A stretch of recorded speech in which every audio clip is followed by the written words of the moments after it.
এটা কি হলো Shrabani? I want a bloody explanation. আমি সত্যি বলছি স্যার, এরকম একটা ঘটনা কিভাবে ঘটলো আমি সত্যি বুঝতে পারিনি। বুঝতে পারোনি মানে? শ্রাবণী, মিটিংটা অ্যারেঞ্জ করার দায়িত্ব তোমার ছিল।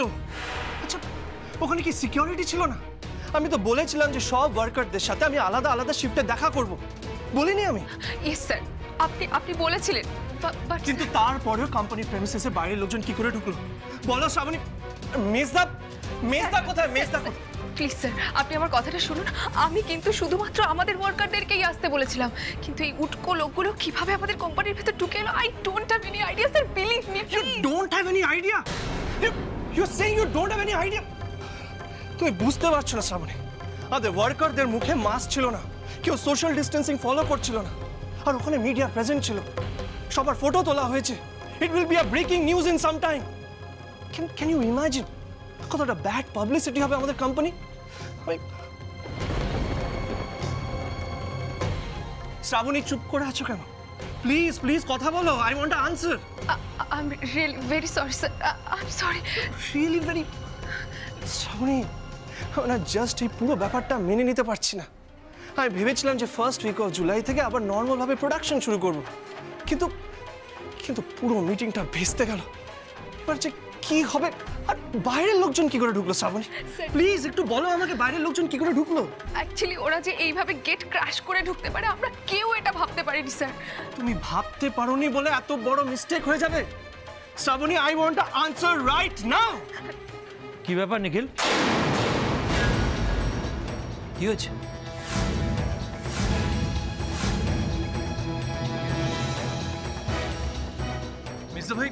মেজা ভাই, এতক্ষণ তুই কোথায় ছিলিস? জানিস কি ঝামেলা হয়েছে? হ্যাঁ শুনলাম, কি একটা ঝামেলা হয়েছে। মেজা ভাই, আমি জাস্ট মেনে নিতে পারছি না। আমি তো ভেবেছিলাম যে ফার্স্ট উইক অফ জুলাই থেকে আবার ভালোভাবে প্রোডাকশন শুরু করে দেবো, কিন্তু সাডেনলি বাইরের লোকজন যে কি করে কোম্পানির প্রেমিসেসে ঢুকে গেল আমি জাস্ট বুঝতে পারছি না। আর জানিস, কেউ মাস্ক পরেছিল না, কেউ সোশ্যাল ডিস্টেন্সিং ফলো করছিল না, আর ওখানে মিডিয়াও ছিল, সবার ছবি তুলেছে। কিছুক্ষণে ব্রেকিং নিউজ হয়ে যাবে পুরো ব্যাপারটা, আর আমার কাছে হয়তো প্রশাসন থেকে কলও আসবে। আমি যে কি উত্তর দেবো? মানে আমাদের মতো একটা কোম্পানির সিকিউরিটির এই হাল, কি বলবো আমি বল? সত্যি তো ব্যাপারটা খুবই খারাপ হয়েছে। এই শ্রাবণী, আমাদের কোম্পানিতে এত সিকিউরিটি, তা সত্ত্বেও এটা কি করে হলো? বাড়ির লোক কি করে ঢুকলো? তুমি জানো না কিছু? পুরো ঘটনাটা নিখিল স্যার নিজের চোখে দেখেছেন, মানে ওনার সামনেই ঘটেছে পুরোটা। হ্যাঁ, আমি দেখেছি, আর আমি মানছি আমাদের সিকিউরিটির জন্য এতজনকে কন্ট্রোল করা পসিবল ছিল না, কিন্তু কিন্তু আমার প্রশ্ন অন্য। এরা জানলো কি করে যে আমাদের কোম্পানিতে এরকম একটা মিটিং আছে? আর জানার পরেও আমাদের কোম্পানিতে ঢোকার সাহস কি করে পেল? শ্রাবণী, তোমাকে আমি 3 ঘন্টা দিচ্ছি। 3 ঘন্টার মধ্যে আমার একটা ডিটেল রিপোর্ট চাই। কারা কারা আমাদের কোম্পানির পরিবেশ নষ্ট করার চেষ্টা করেছে, আর যারাই এই স্যাবোটাজ করেছে তাদের আমি খুঁজে বের করবই।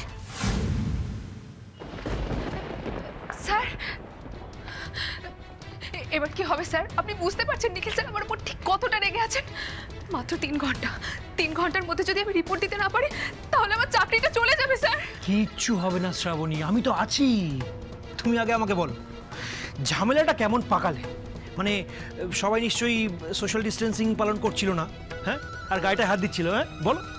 হ্যাঁ স্যার, মানে আমরা যাদেরকে ভাড়া করেছিলাম তারা একদম আমাদের কথা মতনই কাজ করেছে। গুড। মানে একটা ওই গায়ে গায়ে ব্যাপার, একটা সবসময় কাছাকাছি থাকা, মাস্ক না পরা, সবটা মিলিয়ে একটা বিচ্ছিরি কন্ডিশন। আর ঠিক তখনই নিখিল স্যার পুলিশকে ফোন করেছিল। পুলিশ? ইয়েস স্যার, পুলিশ এসেই তো পুরো ঝামেলাটাকে কন্ট্রোল করলো, থামালো। তবে ওনারা নিখিল স্যারকে জানায় তাই বলে অপমান করেছেন স্যার।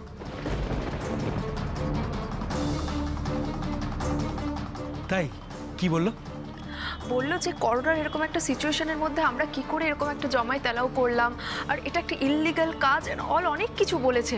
আমরা অনেক করে বোঝানোর চেষ্টা করেছি যে আমরা শুধুমাত্র কোম্পানির ওয়ার্কারদেরকেই আসতে বলেছি, বাট বিশ্বাস করুন স্যার, পুলিশ কিন্তু নিখিলবাবুর একটা কথাও শুনতে চায়নি। বেশ হয়েছে, আমি তো এটাই চাইছিলাম। এবার কি হবে বলো তো?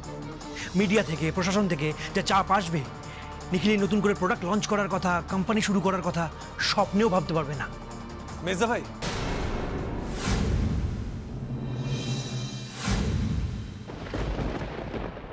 শোন না, কে বা কারা আমাদের সাথে শত্রুতা করছে আমরা জানি না, জেনে যাব, কিন্তু এটার জন্য আমরা আমাদের প্ল্যান চেঞ্জ করব না।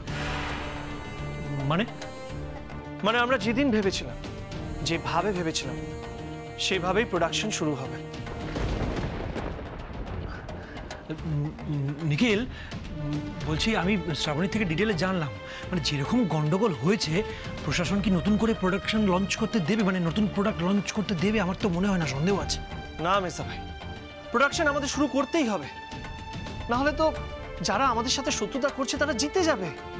মানে কি ভেবেছে কয়েকজন লোকজন আমাদের কোম্পানির প্রেমিসেসে পাঠাবে আর আমরা ভয় পেয়ে যাব? এত সহজ নাকি?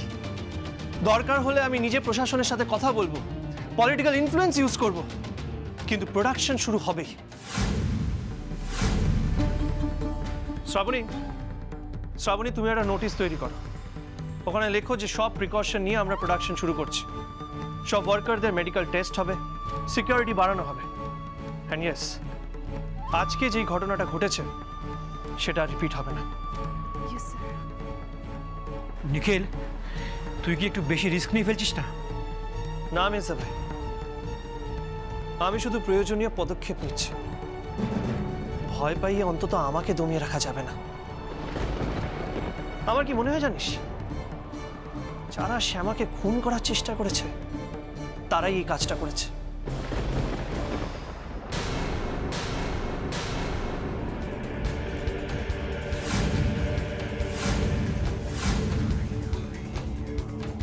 তারাই আমাদের কোম্পানির পরিবেশ নষ্ট করার চেষ্টা করছে, আমাদের পরিবারের শান্তি নষ্ট করার চেষ্টা করছে।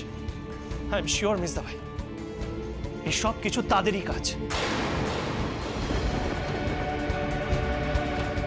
কিন্তু নিখিল, কিন্তু মিসদা ভাই, ওরা জানে না যে ফিউচারে ওদের সাথে কি হতে চলেছে। আজ যখন প্রেস মিটে ওরা জানতে পারবে যে শ্যামা বেঁচে আছে, তখন ওদের রিয়াকশন আমি দেখতে চাই।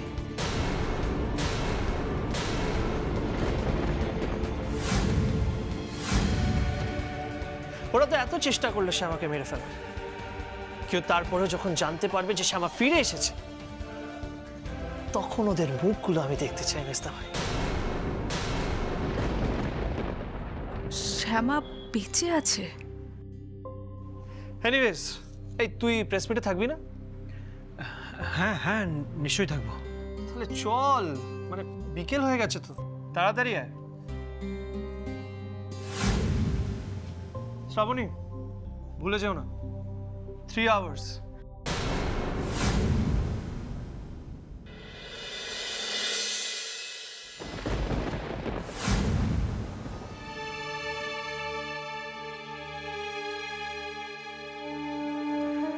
শ্রাবণী, তোমাকে কিন্তু এখন থেকে অনেক সাবধানে পা ফেলতে হবে। সেটা তো বুঝতেই পারছি স্যার। আচ্ছা স্যার, শ্যামা কি সত্যি সত্যি ফিরে এসছে? তেমনই তো শুনছি।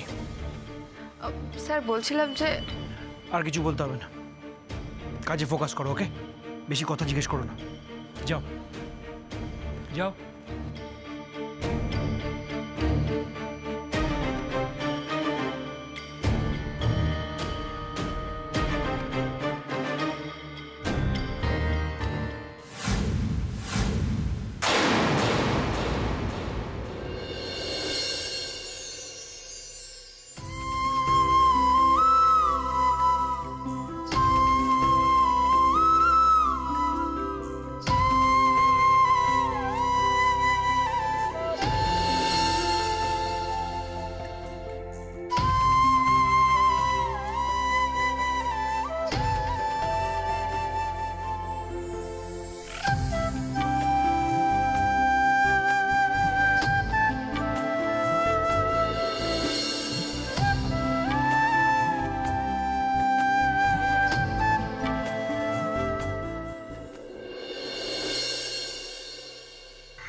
কি নিখিলবাবু, আপনি ওখানে কেন দাঁড়িয়ে আছেন? মানে আপনার ঘর আর আপনি এভাবে বাইরে দাঁড়িয়ে আছেন? কি হলো, ভেতরে আসুন।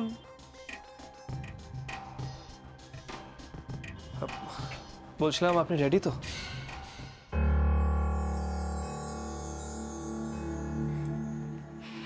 রেডি। দেখুন রিপোর্টাররা কিন্তু অলমোস্ট চলে এসেছে। আর নিখিল, নিখিল, ও শ্যামা তুই রেডি তো মা? নিখিল, ওই জামাই দাদা পাঠালেন, বললেন শ্যামাকে নিয়ে এক্ষুনি নিচে যেতে, সাংবাদিকরা সব চলে এসেছেন। মেশমশাই আপনি একটা কাজ করুন না, বনমালী তাকে বলুন ওনাদের সবাইকে জুস দিতে, আমি শ্যামাকে নিয়ে আসছি। আচ্ছা ঠিক আছে, আমি বলে দিচ্ছি, তোমরা তাড়াতাড়ি এসো।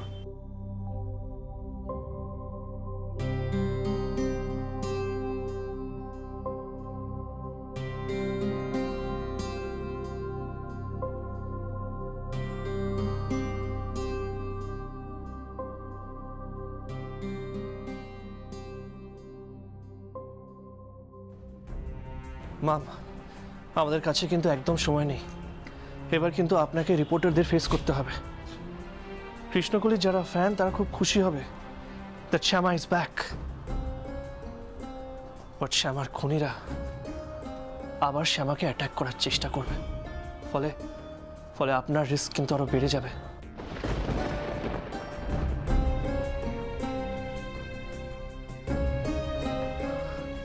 বাট ইউ ডোন্ট ওয়ারি, আমি সিকিউরিটি আরো বাড়িয়ে দিচ্ছি, কিন্তু আপনাকেও সতর্ক থাকতে হবে। আরেকটা জিনিস অলওয়েজ মনে রাখবেন, আমি সবসময় আপনার পাশে আছি।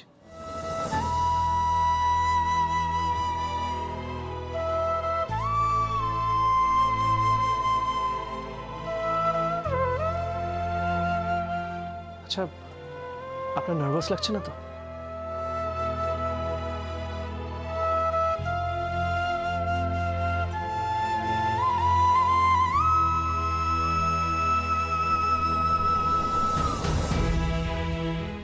যেদিন থেকে আপনি আমাকে সিঁদুর পরিয়েছেন, আমরা 7 পাকে ঘুরেছি।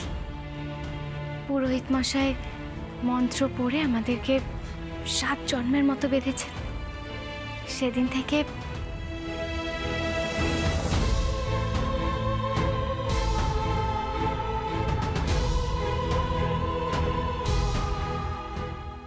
থেকে আমার আর কোনো ভয় লাগে না।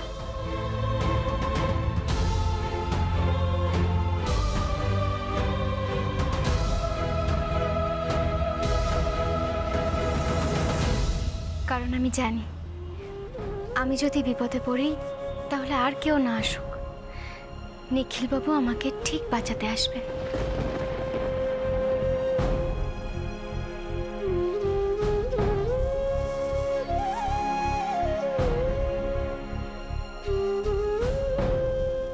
এইভাবেই সারা জীবন আমার পাশে থেকো। আমি জানি তুমি থাকলে আমি জিতবই। আমি তো এমনিতেও সবসময় তোমার পাশেই থাকি, তাই না?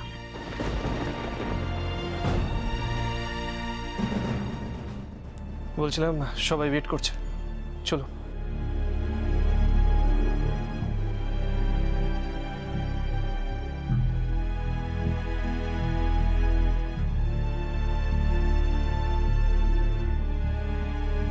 কি হলো, চলুন।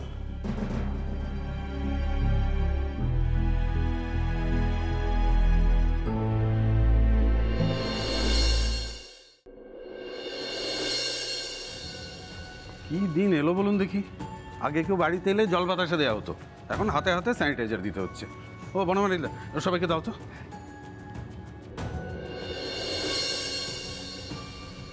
বড় বৌমা, এইসব সাংবাদিকদের দেখলে না আমার কেন ভয় ভয় করে, কখন কি প্রশ্ন করে ফেলে ঠিক নেই তো। আমার তো খুব ভয় লাগছে মা। শোনো, এটা এটা তুমি নিয়ে রেখে দাও। হ্যাঁ, আপনারা খান, এক্ষুনি শ্যামা চলে আসবে। হ্যাঁ, সবাই চলে এসছে, ওকে? আপনাকে একদম টেনশন নিতে হবে না, বি কনফিডেন্ট, ওকে? যা যা বলেছি সব মনে রাখবেন। বলছি, এইসব প্রেস কনফারেন্স করে আমরা শ্যামাকে কোনো বিপদের মুখে ঠেলে দিচ্ছি না তো? একদম টেনশন নিতে হবে না, বহু লোকজনের আশীর্বাদ আছে শ্যামার উপর, ওর কিচ্ছু হবে না। ইনি কৃষ্ণকলি না? হ্যাঁ, ওই তো কৃষ্ণকলি। চলো চলো চলো চলো চলো।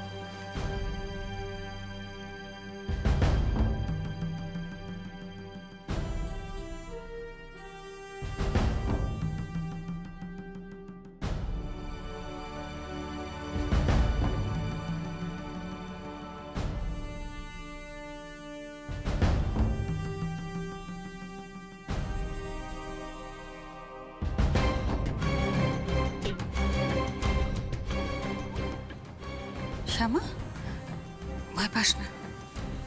এই সাংবাদিকদের প্রশ্নের উত্তর তুই অনেকবার দিয়েছিস, ঘাবড়াস না। আমি বলছি তুই পারবি, যা।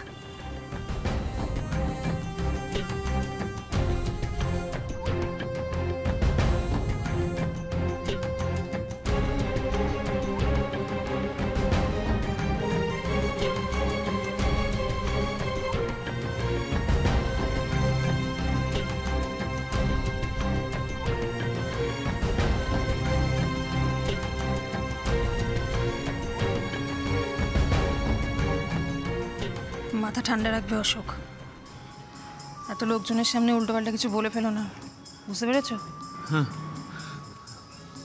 মনে রেখো, আজ কিন্তু আমাদের শুধু শোনার দিন। নিখিল কি বলে প্রেসের সামনে সেটা ভালো করে শুনে নিই, তারপরে আমাদের পরের পদক্ষেপ কি হবে সেটা আমরা পরে আলোচনা করব। ক্লিয়ার?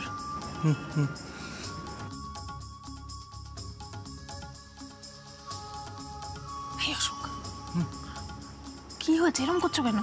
আরে আরে বাবা, আমার টেনশন হচ্ছে। নিখিল কি বলতে কি বলবে আমি কিছু বুঝতে পারছি না, হাত পা কাঁপছে আমার। দিশা ডুবাবে নাকি সবার সামনে আমাদের?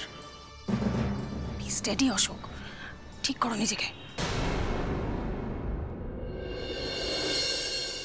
কিরে নিখিল, তোরা এখনো শুরু করিসনি?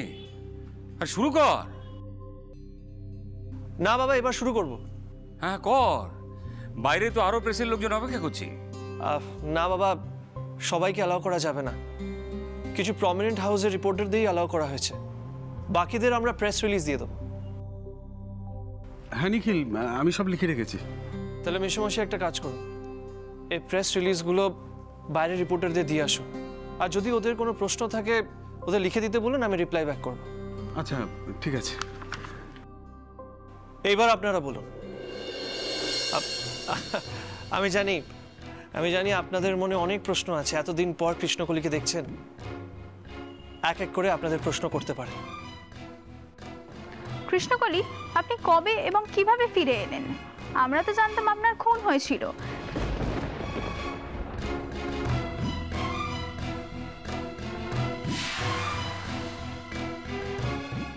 একদম ঠিক, কৃষ্ণকলি নদীতে পড়ে গেছে। হ্যাঁ, তারপরে তো আপনারা কৃষ্ণকলির শ্রাদ্ধানুষ্ঠানও করেন। তারপরে কৃষ্ণকলি আপনি কি করে ফিরে এলেন, যদি আমাদের একটু বলেন। প্লিজ। বলছিলাম এই প্রশ্নের উত্তরগুলো আমি আপনাদের দিচ্ছি, কারণ কৃষ্ণকলি এইসব প্রশ্নের উত্তর দেওয়ার অবস্থায় নেই। কেন? কৃষ্ণকলি ম্যাডাম কি অসুস্থ? হ্যাঁ, অ্যাক্সিডেন্টের ফলে কৃষ্ণকলি নিজের স্মৃতি হারিয়েছে। বলছিলাম আমি আপনাদের সব কিছু ডিটেলসে বলছি, প্লিজ হ্যাভ পেশেন্স। শ্যামার হত্যাকারীরা একটা ফুল প্রুফ প্ল্যান বানিয়েছিল শ্যামাকে মেরে ফেলার। প্রথমে বিষ খাইয়ে, তারপর অ্যাক্সিডেন্টে কৃষ্ণকলি ছিটকে নদীতে পড়ে যায়। তারপরে একটা পাহাড়ি গ্রামের ধারে কৃষ্ণকলির বডি ভেসে ওঠে। ওই গ্রামের লোকজনরা ওকে রেস্কিউ করে, ঘরোয়া ট্রিটমেন্ট দিয়ে ওর প্রাণ ফিরিয়ে দেয় ঠিকই, কিন্তু ওর স্মৃতিশক্তি লোপ পায়। তারপর আস্তে আস্তে কৃষ্ণকলি রিকভার করে, ওর আবছা আবছা অনেক কিছু মনে পড়তে শুরু করে। একটা বাড়ি, কিছু লোকজনের মুখ, একটা গাড়ি, স্টেজ। কৃষ্ণকলির মনে হয় হয়তো এই লোকজনই ওদের আপন। আর ওই গ্রাম থেকে সবার থেকে কাছে ছিল কলকাতা শহর। তাই সামহাও কৃষ্ণকলির মনে হয় যে হয়তো কৃষ্ণকলি কলকাতাতেই থাকতো। এইটুকু স্মৃতির উপর ভরসা করে কৃষ্ণকলি কলকাতায় আসে এবং খুঁজতে খুঁজতে কোনোভাবেই বাড়িতে চলে আসে। ও, এই সাংবাদিক তার মানে তোমার লোক, তুমি ফিট করেছো? হ্যাঁ, আরে ফিট তো করতে হবেই। আমাদের মনের কথাগুলো নিখিলের মুখ থেকে বের করতে হবে না? আচ্ছা নিখিল বাবু, আপনি কি করে এত নিশ্চিত হতে পারছেন যে এই মহিলাটি আসল কৃষ্ণকলি? কেউ সেজেও তো আসতে পারেন, কারণ মারা যাওয়ার পর ফিরে আসাটা খুব একটা স্বাভাবিক না।